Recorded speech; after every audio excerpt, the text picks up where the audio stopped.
To fight the taste with my mind, I need to start again and try to grow up. It's an inside we can learn. Bienvenidos un viernes más a Wake Up TV, un espacio de aprendizaje e inspiración sobre autoconocimiento y desarrollo personal. Yo soy Laura, presentadora de Wake Up TV, y hoy como invitado tenemos a Llorens, experto en comunicación no verbal. Bienvenido, Llorens. Gracias, Laura. Cuando hablamos de comunicación no verbal, todos entendemos que estamos refiriéndonos a la capacidad que tenemos, que tiene el ser humano, de comunicarse sin hablar. Sin embargo, sí que es cierto que la comunicación no verbal se refiere a un campo mucho más amplio y más extenso. Uno de los ejemplos, por ejemplo, es los escenarios que nos rodean. Me gustaría saber qué nos está explicando este escenario donde nos has invitado a realizar esta entrevista, que es tu despacho de trabajo. ¿Qué nos cuenta este despacho de ti? Fíjate, Laura, que al final, como tú muy bien dices, ¿no? La comunicación no verbal no solo es el hecho de cómo nos comunicamos nosotros a través de las no palabras, sino que también un espacio puede hablar mucho de ti, ¿no? Y este espacio al final es un espacio en el cual pues, es donde yo ejerzo mi profesión, y aparte pues, es un entorno que nos ofrece tranquilidad, nos ofrece comodidad y bueno, te diría que es un entorno de tranquilidad y de creatividad también. ¿Nos podrían decir algo más personal de ti, los objetos que pudiéramos encontrar, por ejemplo, en este despacho? Sí, sin duda. O sea, por ejemplo, vemos que hay alguna planta, también tenemos un espacio que está decorado de una forma muy minimalista, que al final eso no deja de ser una cosa que la comunicación es, hay un concepto que es hacerlo fácil. Y cuando cargamos demasiado tanto la comunicación verbal como no verbal, lo que genera es incomodidad. Siguiendo también esta línea del espacio y de los objetos que ponemos en nuestros espacios personales, pero también otro ámbito que me han curiosidad mucho es el tema de las apariencias físicas. Las apariencias físicas también dicen mucho, nos comunican mucho y nos informan sobre cómo es una persona. De alguna manera existe una comunicación no verbal consciente, pero también una más subconsciente, es decir, por ejemplo, yo me puedo vestir de una manera más colorida o más oscura de forma consciente para querer transmitir una emoción o una sensación, pero lo puedo hacer también sin querer. ¿Puedo vestirme, por ejemplo, sin querer un día que esté más triste de forma más oscura? Es muy buena la pregunta. La mayoría de nuestra comunicación no verbal es de forma no consciente. Lo que pasa que sí que es cierto de que podemos provocar que pasen cosas, como tú decías, ¿no? El tema de la comunicación a través de cómo me he visto yo. Pero hay un dato muy importante.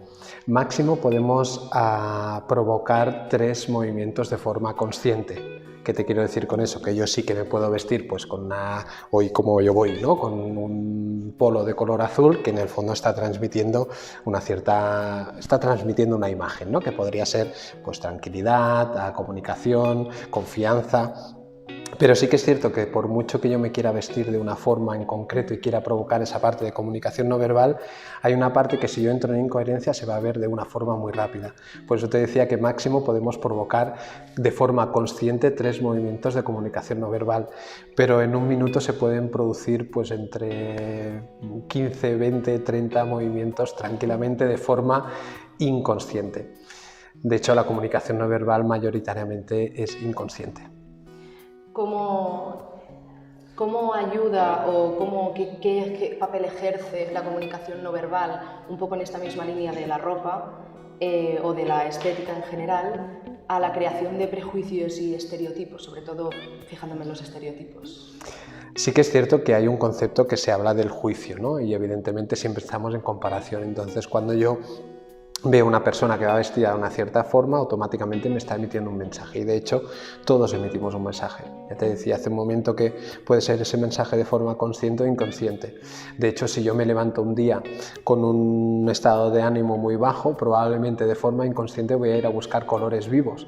Además, en ese momento seguramente no vamos a ser ni conscientes, pero sí que nos vamos a dar cuenta de eso, ¿no? Entonces, por ejemplo, género femenino en el momento que en algún momento se encuentra quizá un poco baja de de estado de ánimo, pues probablemente su forma de vestir va a ser una forma de vestir que va a querer ejercer pues ese poder, esa seguridad, ¿no? Entonces todo está relacionado. Y sí que es cierto que hay estereotipos, pero en el fondo a mí me gusta decir que detrás de todos esos estereotipos en el fondo hay un mensaje inconsciente que queremos enviar, siempre.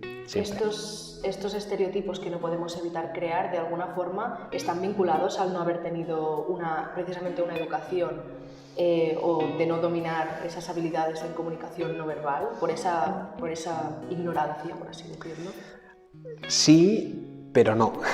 O sea, hay una parte que sí, pero a mí me gusta insistir mucho porque el tema de la comunicación no verbal hay mucho, yo os diría que hay muchos prejuicios y hay muchos falsos mitos. Entonces, a mí lo que me gusta trabajar es entender la comunicación no verbal no consciente, porque la consciente es lo que te decía durante un rato, por ejemplo, nosotros ahora que estamos grabando, sí que es cierto pues que ahí depende de qué posiciones, en el fondo de forma consciente estamos intentando mantenerlas, pero seguro que si ahora esa fracción de vídeo que estamos hablando ahora mismo la pudiéramos pasar a una velocidad muy, muy, muy pequeña, veríamos muchos gestos que ahora a simple vista se nos están escapando. Entonces, de ahí viene la potencia que tiene la comunicación no verbal no consciente y científica, no la comunicación no verbal de que, por ejemplo, si me toco la nariz significa que estoy mintiendo, o si resulta que si ahora yo me cruzo de brazos significará que Llorén se ha puesto incómodo, ¿no?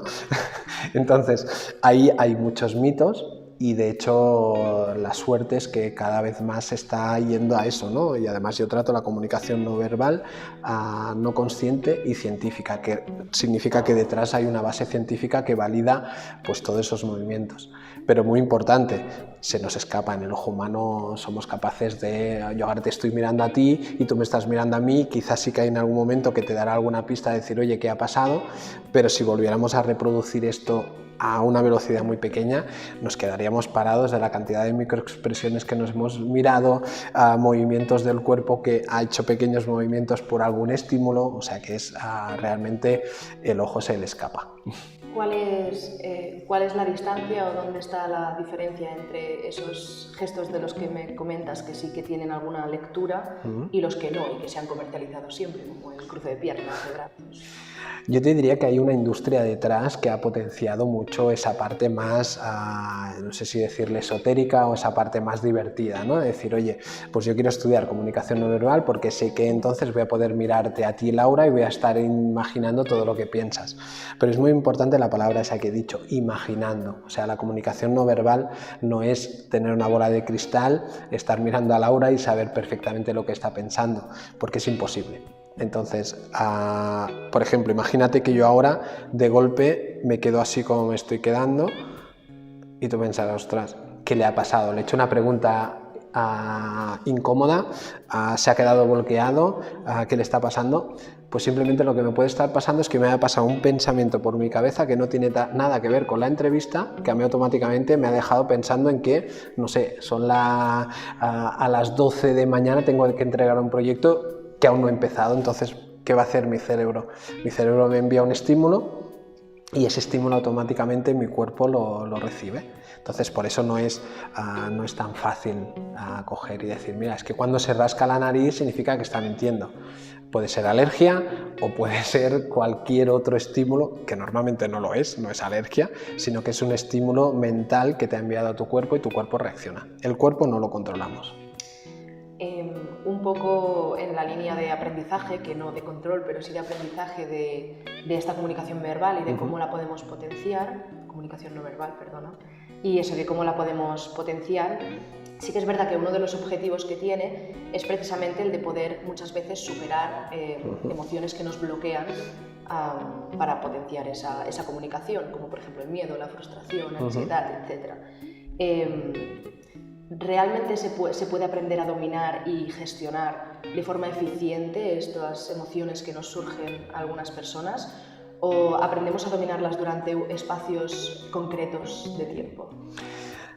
Sí, o sea, cualquier cambio mental producirá un cambio en el cuerpo. Entonces, a través de ahí, por ejemplo, imagínate que, no sé, vamos a hacer una ponencia delante de 150 personas, o incluso como la grabación que estamos haciendo ahora, que entraran una serie de nervios y estuviéramos los dos nerviosos, pues quizá haciendo movimiento con el cuerpo, nosotros vamos a generar un cambio de estímulo en nuestro cerebro y entonces eso automáticamente va a generar una serie de movimientos químicos en nuestro cuerpo que van a hacer que esa seguridad como mínimo en ese momento aumente. Entonces sí se puede hacer de forma temporal.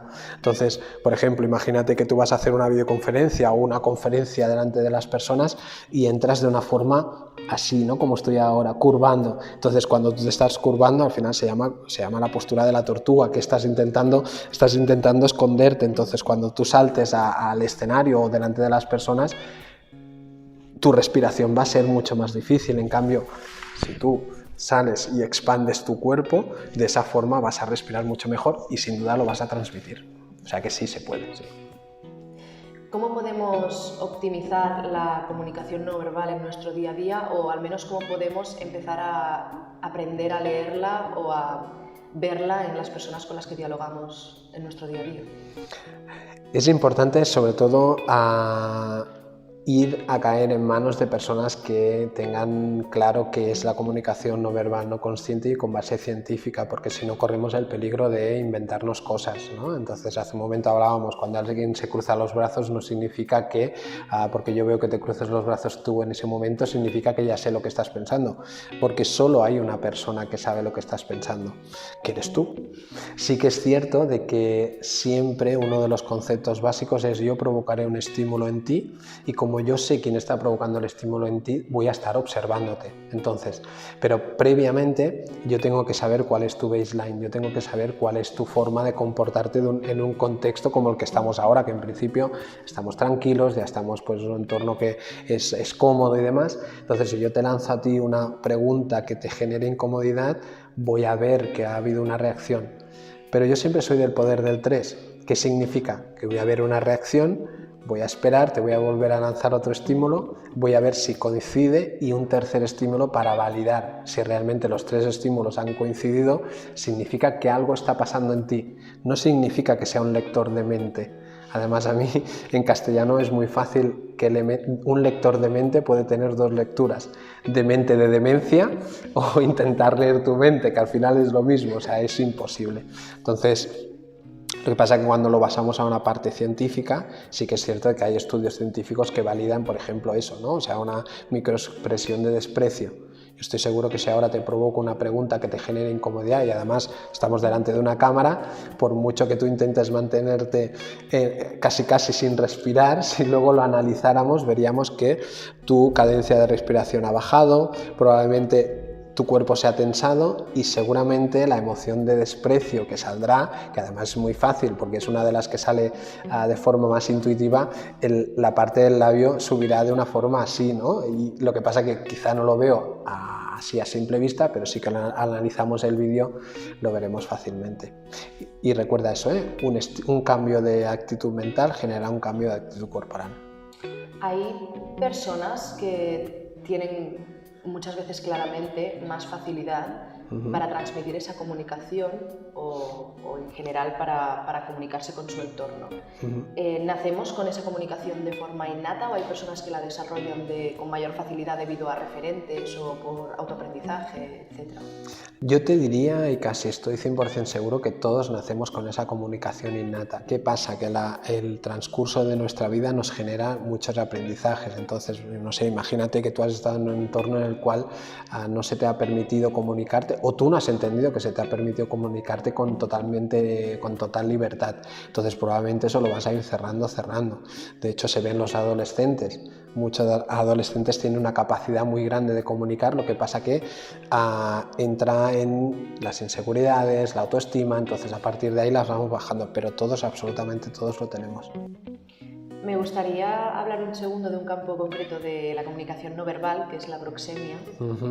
A raíz de la pandemia, sí que es verdad que hemos tenido que dejar durante una larga temporada de tocarnos, abrazarnos, besarnos, algo que culturalmente para nosotros era lo más habitual. Me da la sensación que pasada esta pandemia no sé si hemos aprendido o nos hemos visto forzados a delimitar de forma bastante contundente nuestro espacio personal y nuestra manera de relacionarnos con el mundo. Me gustaría saber tu opinión sobre cómo está afectando esto a las personas al momento de crear vínculos y relaciones con los demás y de comunicarnos en general. Es cierto, y si recuerdas el concepto de que cualquier cambio de actitud mental genera un cambio en la actitud del cuerpo, fíjate que automáticamente cuando ahora nos acercamos a una persona que nos vienen 2 años de experiencias donde la proximidad era algo que no se podía mantener porque podía haber posibilidad de contagio, ¿no? Entonces, ahora es muy curioso porque lo observas. Entonces, antes tú veías a una persona, ¿no?, y te podías acercar y una de dos, o le dabas la mano o quizá en algún momento podrías darle incluso un abrazo a una persona, y ahora automáticamente ves que ese movimiento, ¿no?, 2 personas, una se acerca y la otra se separa, ¿no? Entonces se ve de una forma muy clara y es muy rápido, ¿no? Por ejemplo, si yo ahora me acercara un poquito hacia ti, pues probablemente harías un pequeño movimiento hacia atrás, ¿no? Entonces sí que es cierto que nos ha afectado y nos ha afectado de forma clara. Yo espero que volvamos a lo que conocemos porque somos seres relacionales. Entonces no somos seres que nos vayamos a relacionar a través de una pantalla. ¿Cómo podemos aprender, aprovechando este momento que nos ha pasado esto, pero también para relacionarnos con diferentes personas de diferentes culturas, que al final cada uno funciona con la comunicación de una manera diferente? ¿Cómo podemos aprender a leer si estamos invadiendo espacios personales, e incluso cómo podemos aprender a fortalecer el nuestro propio si no queremos ser invadidos? Es cuestión de microsegundos. Cuando tú invades el espacio vital de una persona, se retira. Es automático. Y se retira significa que habrá un movimiento como el que he hecho yo ahora, que es muy sutil, pero lo he hecho. Entonces habrá un movimiento de incluso casi dejar de respirar. O sea, lo verás, porque automáticamente cuando una persona no tenga posibilidad de retirarse para atrás porque haya una pared o simplemente porque hay muchas personas, automáticamente será parálisis, o sea, se paralizará y se observa muy rápido, muy rápido. Por eso, o sea, lejos de acercarte es todo lo contrario. O sea, automáticamente el cuerpo, fíjate que es como si tuviéramos un eje que nos vertebrara a todos, como si tuviéramos un hilo que nos cogiera. Automáticamente cuando tú estás en coherencia, ese hilo es recto. Cuando tú estás en incoherencia, una de dos. O bien te aproximas, porque también se ve mucho eso, cuando tienes conexión con una persona vas a lanzarte hacia la persona, o cuando no tienes conexión y lo que tienes es incomodidad, te vas a separar de la persona. Además, muy sutil. Y el movimiento contrario, por tanto, si queremos fortalecer nuestro propio espacio, también sería así, retirándonos. ¿O cómo podemos hacerlo de una manera que no sea tan brusca, aunque sean microsegundos, que la otra persona no se pueda sentir? Fíjate, vamos a hacer un ejemplo, porque la mejor manera de practicarlo es con un ejemplo. Si yo ahora mismo te quisiera dar la mano, ¿vale? Si yo te diera la mano a ti y tú me la das, automáticamente, has visto que yo genero una fuerza de forma, ahora porque lo has identificado, pero yo automáticamente mi brazo está tenso. Por mucho que tú te intentes acercar a mí, no vas a poder. Entonces he sido yo el que ha marcado la parte esta, ¿no? Entonces, y ahí hay un concepto muy interesante que es cuando, sobre todo género femenino, cuando se encuentra género femenino y género masculino, muchas veces en los entornos de negocios no se entiende que se tenga que dar la mano igual como 2 personas de género masculino. Entonces hay veces que se te aproximan demasiado. Entonces, un gesto como el que hemos hecho ahora, al final tú lo que estás haciendo es marcando una barrera propia con tu propio cuerpo. Me gustaría, para acabar, hacerte una pregunta muy acorde con el hecho de que estemos grabando. Me gustaría saber si se puede cerrar un canal de comunicación. Quiero decir, ahora, cuando acabemos esta charla, se va a apagar la cámara, van a haber unos segundos antes de terminar de grabar, que seguiremos tú y yo sentados aquí donde estamos, en silencio. En esos segundos, ¿dejamos de comunicarnos entre tú y yo? No, rotundamente no. ¿Qué nos estamos diciendo entonces si estamos en silencio? Claro, fíjate que el silencio, al final el silencio en una nota musical, si no hubiera silencio no habría música. Entonces el silencio no deja de ser una comunicación y probablemente a través del silencio, con una mirada, con una respiración, con un movimiento del cuerpo, seguimos hablando. O sea que es imposible no comunicar. Pues muchísimas gracias por tenernos hoy aquí A en ti, tu Laura. entorno y esperamos verte pronto por Wake Up Vividor. Seguro que sí. Gracias de nuevo a ti y a todo el equipo.